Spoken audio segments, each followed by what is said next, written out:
annagoo waafajinayna siyaasadda dowladda waxaan qaadanay 9 September adeegaas wuxuu ka rajisanaysan yahay labada shirkadood ee kala ah Telesom iyo Somtel qofkii Somtel simkaasita iyo qofkii Telesom simkaasita wuxuu si yar uu ku soo galaaci karaa adeegii call center baa markaa wax diyaara tiim shaqaale ah oo runtii aan u tababarnay inay xogta si fiican u bixiyaan.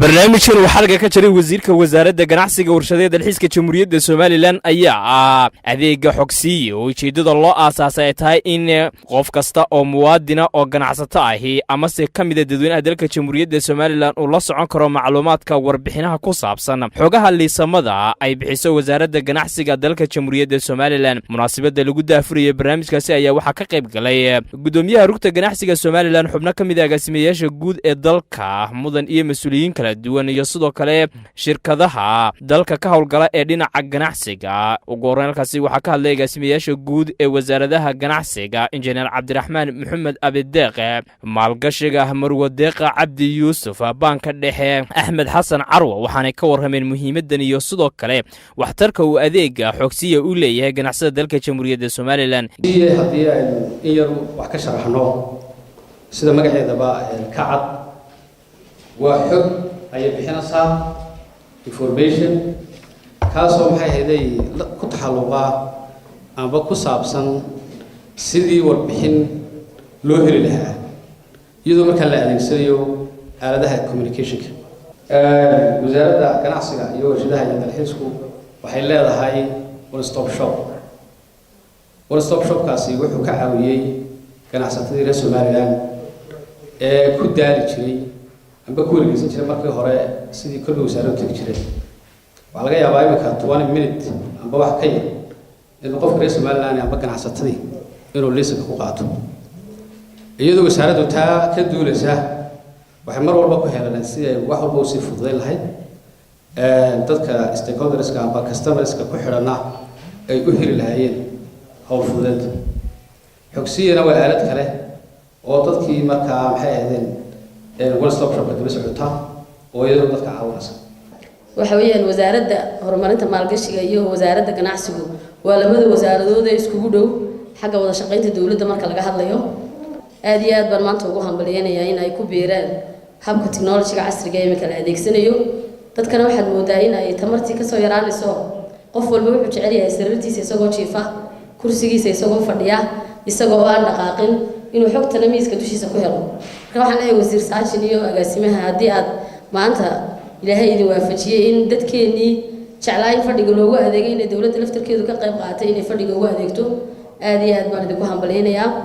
waa wax maaragtay aad iyo aad horumar waa wax lagu hambaliyo waa wax si wanaagsan maaragtay dadku ay ugu baahnaayeen oo ah adeeg loo baahnaa waan soo dhaweynaynaa. geesta kalena Mustafa Cismaan oo ku hadlayay hay'adda shaqadoon iyo Xasan oo ka socday xarunta Isbaaka ayaa ka warramay doorka iyo kaalinta ay ku leeyihiin barnaamijkan iyo ka warramay adeegyada uu qaban doono ganacsiga dalka jamhuuriyadda Soomaaliland. fikirkan runtii anaga wasaaradda ganacsiga warshadaha iyo tourismku aan ku wada shaqeyno haddii Hargeysa joogno way fududahay oo wasaaraddeeni ayaa noo joogta oo maartay shaqaale tababaran oo information dhameystiran bixinaya ayaa jooga. laakiin ka waran ka jooga Ergaabo ka jooga maartay Sanaag Sool iyo meelaha fog si uu helaya informationkaas. taasina waa caqabadaha ugu waaweyn aan doonay systemkan inuu wax ka qabto. alxamdulillah fikirka marka aan runtii aan loo nimi wasaaradda la nimi waxaan ogaanay wasaaraddu already iyaduna waa ku haminsanayd inay hawshan samayso plankoodii shan sanaadka ayuu ku jiray.